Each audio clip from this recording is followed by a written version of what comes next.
Hello guys! For today's video nga pala may pupuntahan tayong resort sa Bagak, Bataan. First time nga namin pupunta doon kaya lahat ng mga kasama ko excited. Sino ba naman ang hindi ma-excite? 2 days kami doon tapos wala pa silang mga pasok. Sino ba naman ang hindi mapapaswimming sa sobrang init ng panahon ngayon? Pero pinag-ipunan namin yung mga pinanggastos namin dito 1 week before yung plano. Ayan, kaya natuloy kami ng pagsiswimming. Eksaktong alas 9 ng umaga kami umalis dito sa aming bayan sa San Simon, Pampanga para pumunta nga sa Bagak, Bataan. At para nga hindi kami mainip sa aming biyahe mga kababseto, binibiro namin lagi itong si Marites. Pagkalipas nga ng 1.5 oras, nagpahinga muna kami dito sa lilim ng isang malaking puno para nga mag-stopover muna at kumain ng almusal. Pagkalipas nga ng 2 oras mga kababs, nandito na kami sa Bagak, Bataan. Welcome to Bagak! Uy! Nakita na! Welcome, Bagak, Bataan! Pagpasok nga natin dito sa Bagak, Bataan ay pupuntahan natin yung barangay Old Saysayin. At yun ang pinakadulo ng barangay Bagak, Bataan, kaya 30 minutes pa yung biyahe natin. At eto na nga mga kababs, at nakikita na natin yung lugar na pupuntahan natin kung gaano kaganda ito. Pagkatapos nga ng 2.5 oras ay nandito na kami sa resort na pupuntahan namin, ang pinakasikat na resort dito sa Bagak, Bataan ngayon. Pagdating nga namin, pinagpark na kami sa napakalawak nilang parking area dito sa harapan ng kanilang resort. Ayan, napakalinis po ng kanilang parking area at napakalawak. At dito nga tayo mag-i-stay ng 2 araw sa napakalaki at napakalawak at napakagandang resort na ito. At ito nga yung Villa Maria Resort. Balita kasi namin mababait yung mga staff dito tapos magaganda pa yung mga room dito, kaya dito kami nagpunta sa Villa Maria Beach Resort. At sa sobrang excited nga ng mga ibang kasama namin, hindi na sila nagbitbit ng mga gamit Buti na lang mababait yung mga staff ng Villa Maria Resort at tinulungan kami sa mga gamit namin sa pagbaba at pagpasok sa room na papasukan namin dito. Bago pala tayo makapunta sa room na papasukan natin mga kababs, kailangan muna natin mag-register dito at ilagay lahat ng pangalan ng mga kasama natin. At habang naglilista ng pangalan si Mrs. sa mga kasama namin, pwede tayo maghintay dito sa kanilang function hall. Meron na rin pala sila ditong sariling tindahan. Pagpasok mo nga dito ay makikita mo na dito yung 2 swimming pool. Ayan, napakaganda ng swimming pool. Kaya din kami napacheck-in dito dahil meron silang sariling pool area.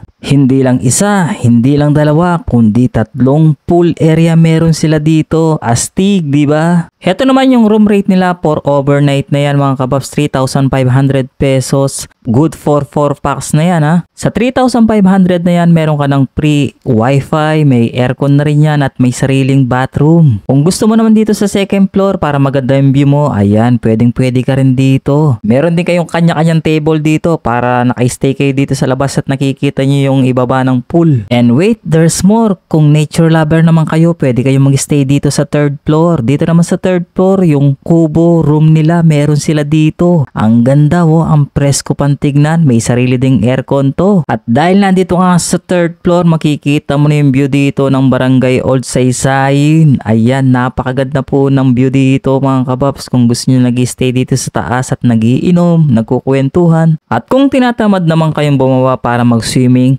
walang problema yon dahil yung pangatlong pool area nila ay nandito sa 3rd floor mismo. Ayan mga kababs, meron tayong sariling pool dito sa 3rd floor. Diba astig? Ang sarap siguro nakatambay dito sa swimming pool ng 3rd floor tapos kitang-kita mo yung view dito pati yung bundok Diba astig? Ang gandang tignan ng view habang nandito ka sa 3rd floor at nagsiswimming. At dahil nga marami kami at 15 piraso kaming katao nagpunta dito sa Villa Maria Resort, itong family room nila ang aming kinuha. Meron na yung sariling kitchen at sariling lutuan. Tapos ito yung room na kinuha namin, napakaluwag. Good for 10 packs talaga yan, pero 15 piraso kami ay nag-extra bed na lang kami dito. At napakaluwag pa, may sariling cabinet at meron din kaming sariling refrigerator.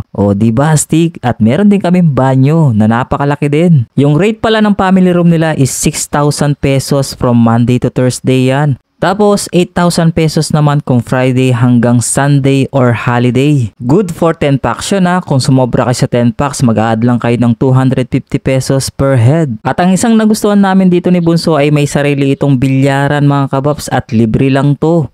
Pag wala kayong ginagawa sa pool area or tapos na kayong maligo, pwede kayo magtambay dito at maglaro. Punta naman tayo sa exciting part, yung dagat nila dito. Note lang po, yung Villa Maria Resort po wala sa pinaka front beach ha. 1 minute po, maglalakad lang kayo ng 1 minuto at makakarating na kayo mismo sa dagat. Siguro naman wala namang problema yun kung maglalakad lang kayo ng 1 minuto. Pampa-exercise nyo na rin yun, di ba? Kung gusto nyo naman mag-stay dito sa harapan ng beach, meron namang sariling mesa dito yung Villa Maria Resort. Yung nakikita nyo para may bubong na yan yung cottage ng Villa Maria Resort. Pwede kang mag-stay dyan kung gusto nyo. At ito na nga yung gusto nating makita dito, yung itsura ng beach ng Villa Maria Resort. Tignan nyo mga guys, napakalinis dito at napakaluwag at napakaganda. Wala pang masyadong tao dito, hindi masyadong crowded, kaya maganda ditong magtampisaw at maligo sa dagat. Meron din pala sila ditong pang island hopping kung gusto nyo ng extra adventure. 2,000 pesos yan for 12 packs na yan. Dadalhin lang naman kayo sa napakagandang isla tapos pwede nyo sisirin dun yung napakagandang mga corals at mga maraming isda. Pagdating naman ng hapon, pwede nyong tambayan dito yung paglubog ng araw, yung sunset nila. Napakaganda dito at kitang kita mga kababs. Pero bago yan mga kababs, pakisubscribe naman sa aking YT channel at sa aking TikTok account at syempre sa aking Facebook page para lagi kang updated sa aking mga mini vlog. Abangan nyo naman bukas ang part 2 ng ating Bagak Bataan Escapade. Ito pala yung itsura ng Villa Maria Beach Resort paggabi. Napakaganda, di ba? Kaya hanggang dito na muna. Abangan ang part 2. Maraming salamat and thank you.